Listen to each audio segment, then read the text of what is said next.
दोस्तों नमस्कार, मैं आपका दोस्त मनोज कुमार मिश्रा, एक फिलोसोफर और एस्ट्रोलॉजर। मैं आप सभी लोगों का अपने YouTube channel astro aura world पर हार्दिक स्वागत करता हूं और आप सभी लोगों से ये रिक्वेस्ट करता हूं कि अगर आप लोग मेरे चैनल पर अभी नए हैं तो चैनल को जरूर सब्सक्राइब करें, जिससे जो नई रिसर्च करके जो नई वीडियोस आएंगी आप लोगों के समक्ष वो सबसे पहले नोटिफिकेशन के माध्यम से आपके पास आए। तो आज जैसे कि आप लोग सभी जानते हैं कि 28 नक्षत्र पर मैं अपने विचार रख रहा हूं, हर नक्षत्र पर। तो आज पुनर्वसु नक्षत्र वाले लोग कैसे होते हैं, इस बात पर चर्चा मैं आपके समक्ष प्रस्तुत कर रहा हूं। तो सबसे पहले ये चीज जानने से पहले हमें सबसे पहले समझना पड़ेगा नक्षत्र की ऊर्जा क्या होती है। एक्चुअली नक्षत्र क्या होता है? नक्षत्र जब हमारा किसी जातक का जन्म होता है तो उस समय जब चंद्रमा जिस नक्षत्र में होता है वो हमारा जन्म का नक्षत्र होता है। अब ये तो हो गया किसी एक पर्टिकुलर व्यक्ति का कि चलिए पुनर्वसु नक्षत्र है, लेकिन नक्षत्र की टोटल ऊर्जा क्या होती है और हम अपने जीवन में नक्षत्र की ऊर्जा का उपयोग किस प्रकार से करते हैं, किस नक्षत्र में क्या काम करना चाहिए, कौन से नक्षत्र में क्या काम नहीं करना चाहिए, ये सारी की सारी बात, ये सारी जानकारी हमें कहां से मिलती है? नक्षत्र से मिलती है। तो पुनर्वसु की जब हम चर्चा करते हैं तो पृथ्वी से आकाश की ओर देखने पर यह हमें 4 तारों का समूह मंडल दिखाई देता है, जिसको हम क्या कहते हैं? 4 तारों का समूह मंडल। यह है हमारा कैसा? पुनर्वसु नक्षत्र। और इसका जो शेप नीचे से देखने पर दिखाई देता है वो इस तरीके का दिखाई देता है जैसे कि एक धनुष और हमारा तरकश, इस तरीके का इसका डिजाइन नीचे से दिखाई देता है। अब जब इस नक्षत्र की ऊर्जा की हम लोग बात करते हैं तो सबसे पहले आता है इसका भोग काल, मतलब कहां से लेके कहां तक ये गोचर में आता है। तो 80 डिग्री से लेकर 93 डिग्री 20 मिनट तक इसका भोग काल है। और इस नक्षत्र में 4 चरण होते हैं, हर नक्षत्र के 4 चरण होते हैं। और इस पुनर्वसु में क्या है कि इसके 3 चरण मिथुन में है, मिथुन राशि में है, और 1 चरण कर्क राशि में है।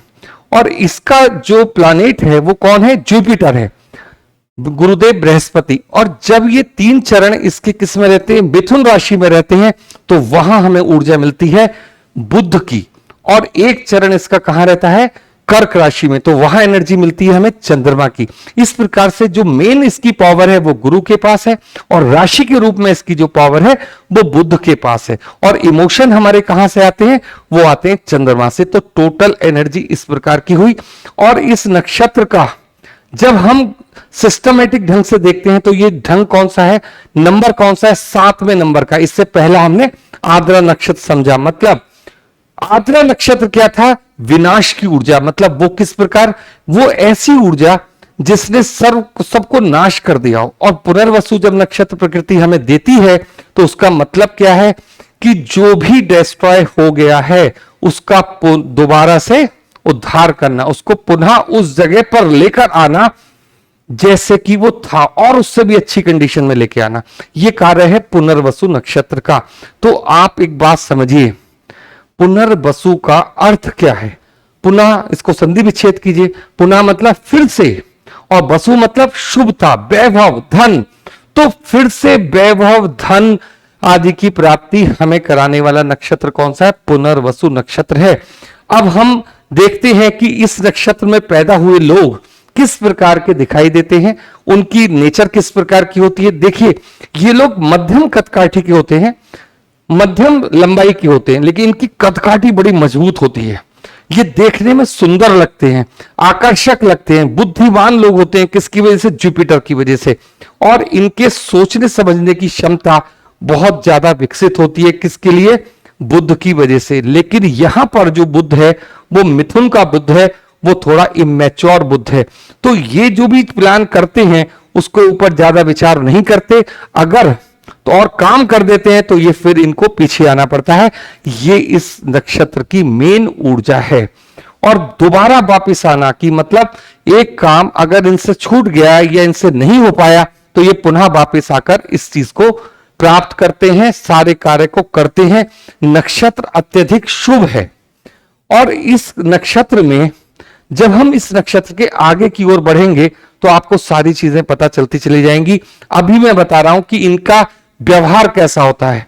बहुत ही सुखद व्यवहार होता है, मीठी वाणी होती है, गुस्सैल होते हैं, सामने वाला कुछ कह देता है तो जल्दी चिढ़ जाते हैं, किसी भी बात पर जल्दी चिढ़ जाते हैं, लेकिन फिर अपनी जगह पर आ जाते हैं। इसके अतिरिक्त इनकी सोचने समझने की क्षमता बहुत अच्छी होती है। ये नक्षत्र सृजन का नक्षत्र है। इस नक्षत्र की अगर हम ऊर्जा देखते हैं तो क्या है, दोबारा से धन की प्राप्ति कराना। इसका मतलब क्या है, ये लोग मेहनती भी बहुत होते हैं और किसी भी कार्य को एक बार में पूरा नहीं करते। दोबारा से मैं आपको ये बात बता रहा हूं कि एक बार में कार्य को पूरा नहीं करेंगे, लेकिन जब ये कार्य को दोबारा करते हैं तो उसको पूरी जी जान लगाकर कर देते हैं। इस तरीके का ये नक्षत्र है। इस नक्षत्र की ऊर्जा में ऊपर की ओर इनका वायु का फील्ड है और नीचे इनका जल तत्व है।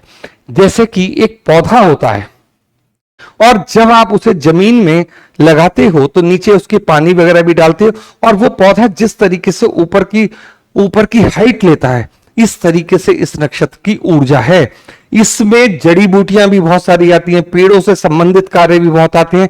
तो ये सारी की सारी जो एनर्जी है बहुत ही पॉजिटिव एनर्जी है। अब हम वीडियो के माध्यम से अंदर की तरफ चलते हैं नक्षत्र के। तो सबसे पहले देखते हैं कि इस नक्षत्र को कौन सा देवता रूल करता है। तो यहां पर जो यहां देवता है कौन, अदिति। ये क्या है, ये भगवान की मतलब जितने भी देव हैं उनकी माता है। तो माता अदिति हमें वैभव देती हैं, हमें सुख समृद्धि और निर्माण करने की सारी शक्ति देती है, क्योंकि 8 के 8 वासु इनके पुत्र हैं। तो इस तरीके की एनर्जी को ये नक्षत्र लिए हुए है। अब बात करते हैं इसके सिंबल की। तो देखिए बड़ा स्पेशल साइन है, पूरी की पूरी ऊर्जा नक्षत्र की इस साइन से आपको बहुत कुछ पता चलेगा। जब हम नीचे से ऊपर की ओर देखते हैं ब्रह्मांड में तो ये नक्षत्र हमें कुछ इस प्रकार से दिखता है। और ये धनुष साधारण धनुष नहीं है। जब इसके ऊपर तीर चलाया जाता है तरकश से तो ये तीर अपने निशाने पर जाता है, शिकार को करता है और वापस लौट के तरकश में आ जाता है। अब इस नक्षत्र को आप क्या समझोगे? कहने का मतलब यह है कि अगर हम साधारण जीवन में अपनी बातचीत करते हैं तो इस नक्षत्र में हमें कौन कौन से कार्य करने चाहिए। अगर हमें बिजनेस के लिए कोई बहुत अच्छी मीटिंग में जाना है, हमें नई जॉब ज्वाइन करनी है, हमें शादी के लिए कोई लड़का देखने जाना है या लड़की देखने जाना है, तो क्या है, इस नक्षत्र में आप जाइए। इस नक्षत्र का मतलब क्या है कि कोई भी कार्य जो भी आप इस नक्षत्र में करोगे तो आराम से करके पूरा करके दोबारा सुरक्षित वापस अपने घर में आ जाओगे। इस तरीके का इसका सिंबल है, इस तरीके की इसकी ये टोटल ऊर्जा है।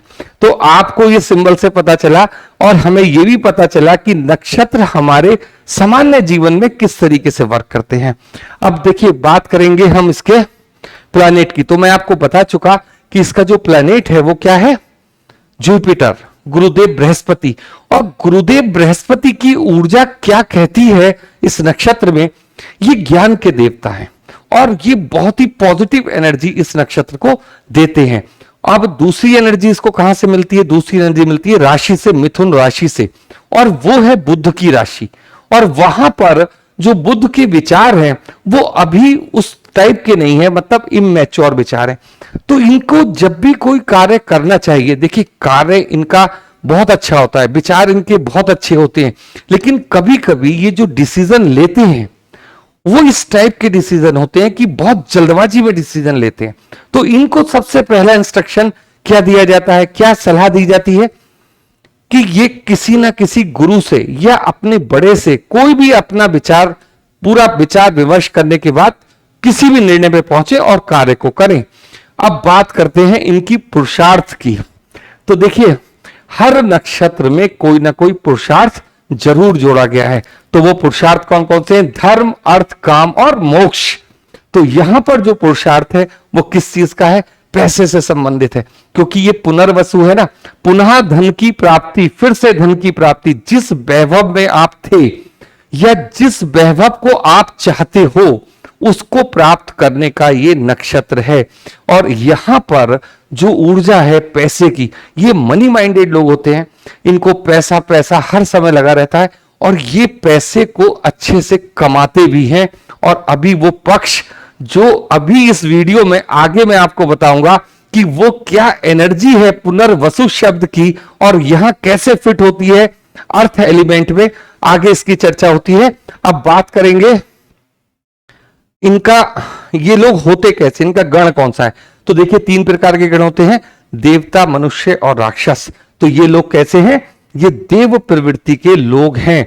अब देव प्रवृत्ति के लोग का यहां मतलब क्या हुआ, देखिए जिस प्रकार से हम अपनी इच्छाओं को लेकर देवता के पास जाते हैं, उनसे प्रार्थना करते हैं कि हमारा ये काम कर दीजिए, हमारा ये कार्य हो जाए, तो उसी प्रकार से जो भी लोग इनसे सहायता कराने के लिए, इनसे मांगने के लिए, इनसे राय मांगने के लिए आते हैं, तो ये एक देवता के स्वरूप उनका कार्य करते हैं। तो ये इनकी प्रवृत्ति है, ये इनका गण है। अब बात करेंगे इनका वर्ण कौन सा है। अब इनका वर्ण कौन सा होगा, देखिए वैश्य वर्ण है इनका, और इसका हिसाब किताब जैसे बनिए लोग करते हैं, मतलब हर चीज का खर्चा, हर चीज का हिसाब किताब और हर चीज को कैलकुलेट करना, ये इनके वर्ण में इनबिल्ट है। कोई भी कार्य ये बिना किसी लाभ के नहीं करते हैं। अब बात करेंगे इनके एलिमेंट की। तो देखिए इस एलिमेंट पर आने के लिए मैं आपको ये जरूर बताना चाहूंगा कि हमारा जो ये शरीर है या ये ब्रह्मांड है 5 तत्वों से मिलकर बना है। तो इनका जो एलिमेंट है वो है वाटर एलिमेंट। और ये जो नक्षत्र की ऊर्जा है ना, ये आद्रा के बाद आई है।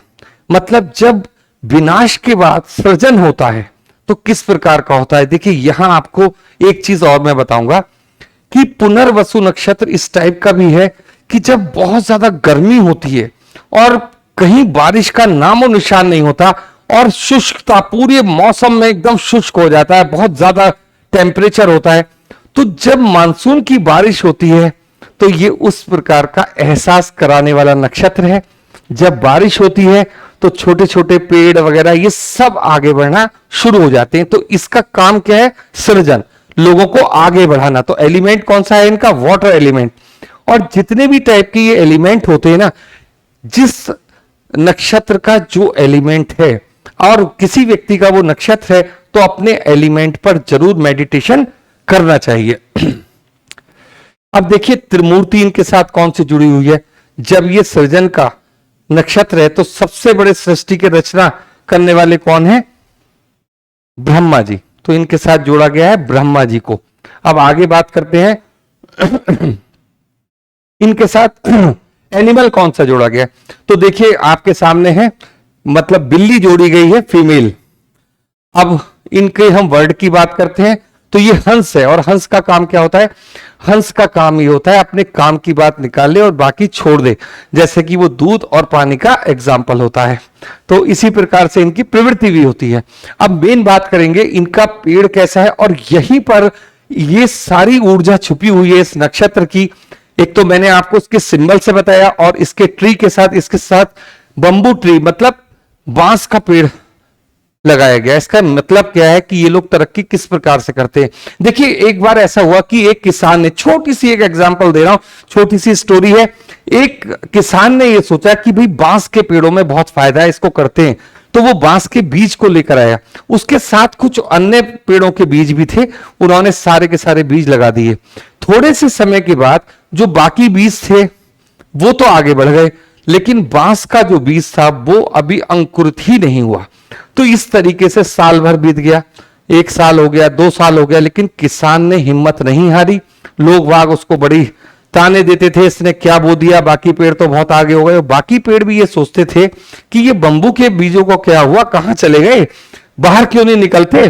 तो इस तरीके से 2 साल बीत गए, 3 साल बीत गए, 4 साल बीत गए। जब 5वां साल भी बीत गया तो अब किसान को ये लगा कि शायद इन बीजों को बोके भी मैंने गलती कर दी, लेकिन उसके पास धैर्य था, क्योंकि पुनर्वसु नक्षत्र के पास धैर्य बहुत होता है, ये भी आप समझिए।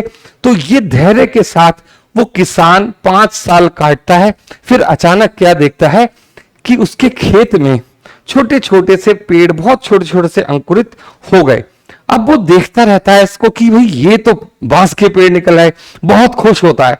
तो ये देखता है कि 5 साल के बाद बताइए ये पेड़ निकले, लेकिन 1 हफ्ते बाद ही ये पेड़ अब 10 फीट का हो जाता है, 2 हफ्ते बाद 20 फीट, 30 फीट, 40 फीट, इस तरीके से केवल 6 महीने के अंदर ये 90 फीट की हाइट पकड़ लेता है। तो यहां पर ये स्टोरी है कि ये लोग देखिए किस ढंग से बढ़ते हैं, इनका सिस्टम क्या है। ये अपने जीवन में धोखा जरूर खाते हैं। कारण क्या है, ये पुनर्वसु नक्षत्र है, मतलब जब तक एक चीज को करते रहेंगे फिर उसको छोड़ देंगे। जैसे कि अगर ये सपोज डेट बिजनेस में है तो क्या करेंगे, बिजनेस को छोड़कर जॉब में आ जाएंगे, बिजनेस को छोड़कर जॉब में आ जाएंगे। और अगर ये जॉब में है तो 32 साल से पहले की बात बता रहा हूं, तो उसको छोड़कर, जॉब को छोड़कर किस चीज में आ जाएंगे, बिजनेस में आ जाएंगे। और जब ये एक चीज को छोड़कर दूसरी चीज में जाते हैं तो इनका उत्थान किस प्रकार से होता है, इस बांस के ट्री की तरह होता है। फिर नहीं पता ये कितना आगे बढ़ जाए, कितना आगे बढ़ते चले जाए, ये इनको कोई भी नहीं आंक सकता। तो ये मेन चीज है पुनर्वसु नक्षत्र की कि इनको एक बार पुनः स्थापित होना पड़ता है। चाहे वो जॉब में हो, तब जॉब छोड़ देंगे, बिजनेस में आ जाएंगे, बिजनेस में फिर बहुत तरक्की करेंगे, लेकिन जब करियर का पोर्शन आएगा बताऊंगा। इसी प्रकार से जब ये लोग आगे बढ़ना शुरू करते हैं तो बढ़ते ही चले जाते हैं। अब ये नेक्स्ट टॉपिक की बात करेंगे आपसे, तो वो है साउंड। तो देखिए साउंड क्या है, एक वाइब्रेशन है। हर व्यक्ति को जब किसी जातक का, जब किसी बालक का जन्म होता था तो पहले क्या होता था, उसका नक्षत्र का अक्षर निकाला जाता था। तो के को हा ही ये इसके अक्षर है। और मेन चीज क्या है कि अगर हम लोग साउंड थेरेपी, साउंड मेडिटेशन को थोड़ा सा समझने की कोशिश करें तो वो क्या है कि जिस व्यक्ति का जिस नक्षत्र में जन्म होता है उसको एक स्पेशल अक्षर दिया जाता है। अगर उसका वो मानसिक जाप करता है, जाप का मतलब बोलना नहीं होता, मतलब मन से उसका मेडिटेशन करता है, ध्यान करता है, तो वो क्या होता है, उसकी वाइब्रेशन आनी उसमें शुरू हो जाती है। इस प्रकार से ये बहुत महत्वपूर्ण टॉपिक है। और जब भी कभी मैं आपको मेडिटेशन से संबंधित वीडियो दूंगा तो उससे नक्षत्र की ऊर्जा जुड़ेगी और आपका मेडिटेशन का मार्ग ही वही होगा। अब आगे बढ़ेंगे, देखिए हेल्थ के बारे में इनसे चर्चा करते हैं। तो आमतौर पर क्या होता है कि ये लोग बीमार ही नहीं पड़ते, एकदम स्वस्थ रहते हैं, कदकाठी इनकी मजबूत रहती है, हेल्थ कॉन्शियस होते हैं। लेकिन क्या करते हैं, कभी कोई प्रोग्राम बनाते हैं कि आज मुझे दौड़ने जाना है, तो वो फिर पीछे रह जाएंगे। तो मतलब कुल मिला के हेल्थ के प्रति थोड़े कॉन्शियस तो होते हैं लेकिन ज्यादा टिककर कार्य नहीं करते, ये इनकी खास बात है। लेकिन आमतौर पर जो इनकी लाइफ देखी गई है पुनर्वसु नक्षत्र वाली, ये लोग बहुत कम बीमार होते हैं। और जब ये लोग बीमार हो जाते हैं तो बहुत जल्दी स्वस्थ भी हो जाते हैं। तो इस प्रकार से ऐसी कोई परेशानी वाली बात इसके अंदर नहीं रहती। अब देखिए अगला टॉपिक है मैरिज। तो देखिए पसंद से ही अपनी शादी करते हैं, सबसे मेन चीज ये है। मैं आपसे ये नहीं कह रहा लव मैरिज करते हैं, देखिए ये अपनी पसंद से शादी करते हैं। इसका मतलब क्या होगा कि जो लड़की इनको पसंद आएगी, इनका स्पाउस सुंदर होता है। और यहां पर एक बहुत बड़ी बात है कि चूंकि जुपिटर और बुध का कॉम्बिनेशन है और पावर किसके पास है, जुपिटर के पास, और इनका जो नेचर है वो किस प्रकार का होता है, बुद्ध वाला नेचर होता है।